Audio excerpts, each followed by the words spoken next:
Good morning. This is Chris Robinson Ag Marketing with today's pre-opening grain livestock comments for Friday, March 27th, 2026. Heading into a weekend of risk.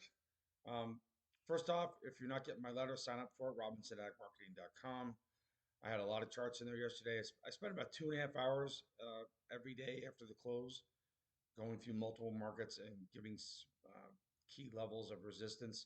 The thing I'm watching most right now is this wedge in crude oil on the charts. There's also a wedge in the charts for cattle. That's my technical thing there. So if you're not getting my letter, take a look at it.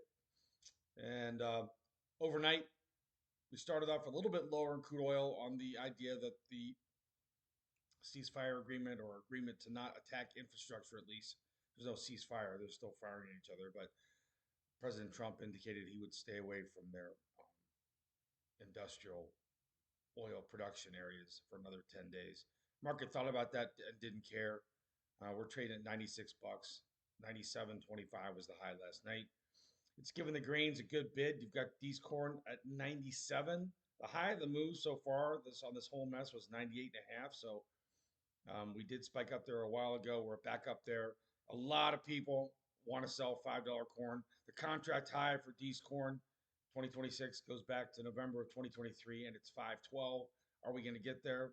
Possibly. It depends on what happens with crude oil and also the weather. But it's a good place to be considering we were down at 440 in January and guys are worried about sub $4 corn. So the reason that we're here is terrible, but it's a good place to be considering where we were. A lot of farmers were, um, in bad situation there if we had gone under $4. So new crop beans, 1158, 1156 trading right now, up 3.5. Wheat, I got a little bid last night, up 2.25 cents in Chicago, up 4.5 cents in KC. Again, I think as corn goes, so shall wheat. Um, a great opportunity no matter how you cut it. I keep just saying this. I feel like a broken record. We would not be here had it not been for this spike in oil. Remember, in December, oil was at 55. We went to a buck 20. We've backed off. Um, are we going to go test the all-time highs at 147 back from 2008? The great financial crisis. I don't know. That depends on what happens halfway across the world. Another news today, they're going to have the big announcement at the White House, and a lot of people think the RINs deal is going to be updated, and we're going to finally get this legislation that should be friendly for biodiesel. So it's much anticipated. It's part of the reason. Now it is the reason you've got bean oil at 33-month highs. You've got canola challenging um, about 1 year highs. So it's been a good rally. I'm concerned that we might get a buy the rumor, sell the fact, right? They make the announcement and then there's nobody left to buy.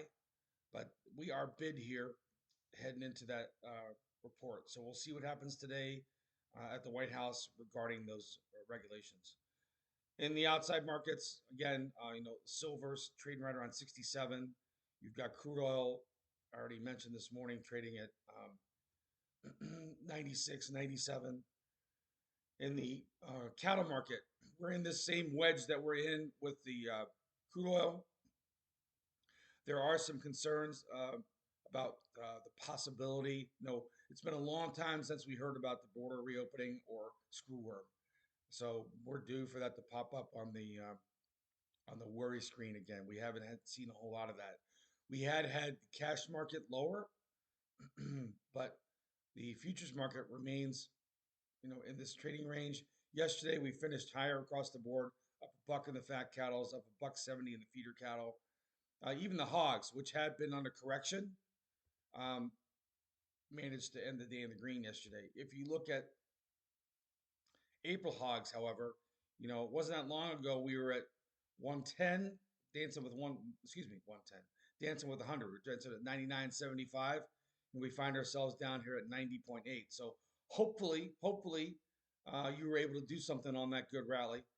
That's a big part of what I do here at Robinson Ag Marketing is when we get those rallies, I try and tap you on the shoulder, not to call a top, but just to make sure that you at least know there are possibilities where you can reward good rallies, protect that revenue. So on that note, I'm going to let you hop. This is Chris Robinson, Robinson Ag Marketing. Again, the number one thing we're going to be trading is what happens in the Strait of Hormuz. The number two thing we're going to be trading is money flow. There's two things that people are concerned about. You don't want to be long and wrong when and if we have a correction here. It's been a tremendous, tremendous, tremendous rally in new crop corn, wheat, and beans. Please take advantage of it. Again, taking advantage of the rally is not calling a top. It's not getting bearish. It's just good business. All right, this is Chris. Have a good rest of the day.